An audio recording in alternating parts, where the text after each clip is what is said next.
निसर्ग फाउंडेशनच्या राज्यस्तरीय पुरस्कार वितरण सोहळ्यास आमदार सुहास बाबर यांची उपस्थिती। निसर्ग फाउंडेशनच्या वतीने राज्यस्तरीय पुरस्काराने लेंगरे येथे आयोजित पुरस्कार वितरण सोहळा मोठ्या उत्साहात संपन्न झाला।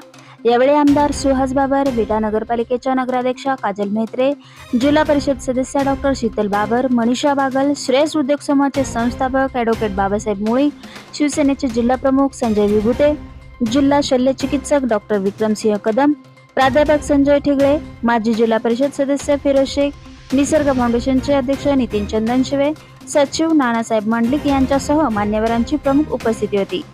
निसर्ग फाउंडेशनच्या वतीने शोभा काकी बाबर आयुर्वेदिक मेडिकल कॉलेज व हॉस्पिटल गारडी, युवा उद्योजक युवराज शेठ शिंदे, भारतीय विद्यापीठाचे लोकनेते मोहनराव कदम, कृषी महाविद्यालयाचे प्राचार्य डॉक्टर अधिकराव जाधव, डॉक्टर गौरव पवार, बाबासाहेब जाधव, हरिभक्तपरायण मोहनकाका पाटील घोटीकर, आप्पासाहेब बागल, मुस्तफा मुजावर, शाहनाज बारुदवाले, संदाराणी माळी, गजानन बाबर यांना उल्लेखनीय कार्याबद्दल निसर्ग सन्मान पुरस्कार देऊन गौरवण्यात आले। तर शिवाजी युनिव्हर्सिटी इकॉनॉमिक्स असोसिएशनचे अध्यक्ष प्राध्यापक संजय ठिगळे सर, साईनाथ सोशल फाउंडेशनचे अध्यक्ष पत्रकार राजेश जाधव यांचा विशेष सन्मान करण्यात आला। विशेष करून नगरपालिका, जिल्हा परिषद व पंचायत समिती, सफाई आरोग्य कर्मचारी सत्कार करण्यात आला। तसेच नागनाथ मंडळ, पत्रकार प्रताप मेटकरी आणि प्रवीण जावीर यांचा सत्कार करण्यात आला।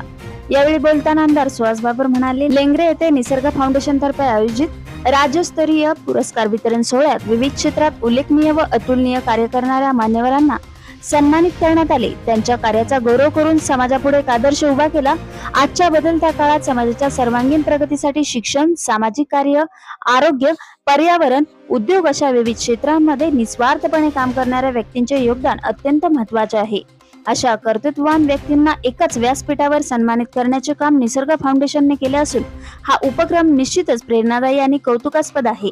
या उपक्रमाच्या माध्यमातून समाजात सकारात्मक ऊर्जा निर्माण झाली असून युवकांना नवीन दिशा आणि प्रेरणा मिळाली आहे।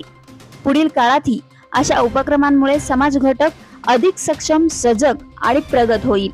स्वागत व प्रास्ताविक जिल्हा शल्य चिकित्सक डॉक्टर विक्रमसिंह कदम यांनी केले। यावेळी संजय विभुते, ॲडव्होकेट बाबासाहेब मुळी, मनीषा बागल, डॉक्टर गौरव पवार यांनी मनोगते व्यक्त केली। यावेळी निसर्ग सखी मंचच्या अध्यक्षा डॉक्टर वैशाली हजारे, सरपंच लक्ष्मीबाई पाटील, विटा नगरपालिकेच्या नगरसेविका रुपाली मेटकरी, जिल्हा परिषद सदस्य ॲडव्होकेट सई शिंदे, पंचायत समिती सदस्य पायल कदम, ॲडव्होकेट शौर्या पवार, प्रकाश बागल, माजी उपसभापती किसन सावंत, राजाभाऊ शिंदे, सुनील पाटील, विनय पेटकर, आसिफ देसाई यांच्यासह पदाधिकारी आणि नागरिक उपस्थित होते। सूत्रसंचालन नितीन चंदनशिवे यांनी केले। आभार प्राध्यापक संजय ठिगळे यांनी मानले। बातमी संकलन गजानन गायकवाड, क्रांती न्यूज, विटा। मोहन काकांचं मनोगत घ्या।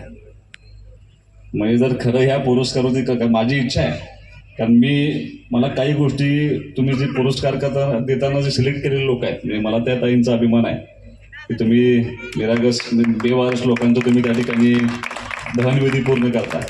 एक मुलगा गेला जो सावलीच्या माध्यमातून अनेक बेवारस लोकांना सन्मानाचा प्रयत्न करतोय। तुम्ही पुरस्कार सगळे चांगले निवडक क्षेत्रात, आता डॉक्टर गौरव पवार असतील किंवा मोहन काकांना पुरस्कार, माझ्या मते मोहन काका पुरस्काराचा पहिलाच प्रसंग असेल तुमचा। पण तुम्ही जर मोहन काकांना बोलताना ऐकलं तर तुमच्या लक्षात येईल की मोहन काकांना पुरस्कार देणं कितपत योग्य आहे। बागल सरांना तुम्ही पुरस्कार दिला, मला त्यांचं बाकी काय आवडलं नाही, पण त्यांनी राजाभाऊ काय केलं माहिती आहे का, पुरस्कार घेताना त्यांच्या भावांना बोलवलं। आजकाल तसं नाही फिरोजभाई,